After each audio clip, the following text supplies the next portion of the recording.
ભાજપ દ્વારા આજરોજ 1 વર્ષની ધામધૂમથી ઉજવણી કરાઈ રહી છે, ત્યારે આમ આદમી પાર્ટી દ્વારા સુરત રેલવે સ્ટેશન ખાતે અચ્છે દિનની શોકસભા બેસણું યોજાયા હતા। 25 મે મોદી શાસનનું 1 વર્ષ પૂરું થયું છે, ત્યારે 1 વર્ષ દરમિયાન થયેલી કામગીરીનો મોદી સરકાર દ્વારા જોરશોરથી પ્રચાર થઈ રહ્યો છે। ત્યારે આમ આદમી પાર્ટી દ્વારા મોદી સરકારની ઝાટકણી કાઢી માત્ર ને માત્ર ખોટા વાયદા આપી લોકોને ભ્રમિત કરીને સત્તા હાંસલ કરાઈ હોવાનો આક્ષેપ કર્યો છે। તો આજે આમ આદમી પાર્ટી દ્વારા સુરત રેલવે સ્ટેશન ખાતે અચ્છે દિનની શોકસભા અને બેસણું યોજાયું હતું। વલ્લભ ડાભી, જિલ્લા સંયોજક આમ આદમી પાર્ટી સુરત।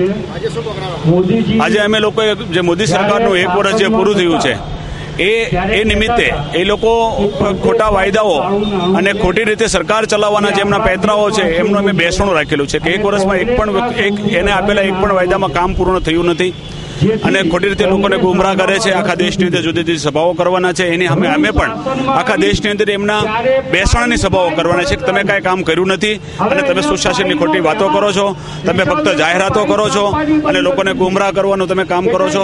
તમે મીડિયા મેનેજ કરીને કોઈ પણ વિષય પબ્લિકને ખોટી માહિતી પહોંચાડવા માટે પ્રયત્ન કરી રહ્યા છો। એના વિરોધની અંદર અમે લોકોએ આજે બેસણનું આયોજન કર્યું છે અને એનાથી અમે લોકોને જનજાગૃતિ ફેલાવશું।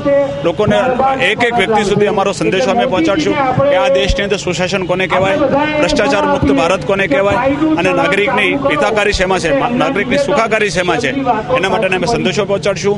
ભારતના નાગરિકે બંધારણે આપેલા હકો અને જે બંધારણ આપેલા હકો છે એના ફળો નાગરિક સુધી પહોંચે અને સ્વરાજના ફળો નાગરિક સુધી પહોંચે એમના માટે થઈને અમે પ્રયત્નો કરવાના છીએ। જનજાગૃતિના ભાગરૂપે અમે બેસણનો કાર્યક્રમ રાખેલો છે। તો મોદી સરકાર જ્યાં જ્યાં ઉજવણી કરનાર છે ત્યાં આમ આદમી પાર્ટી દ્વારા તેનો વિરોધ કરાશે તેમ પણ જણાવ્યું હતું। Bureau report S9 news Surat.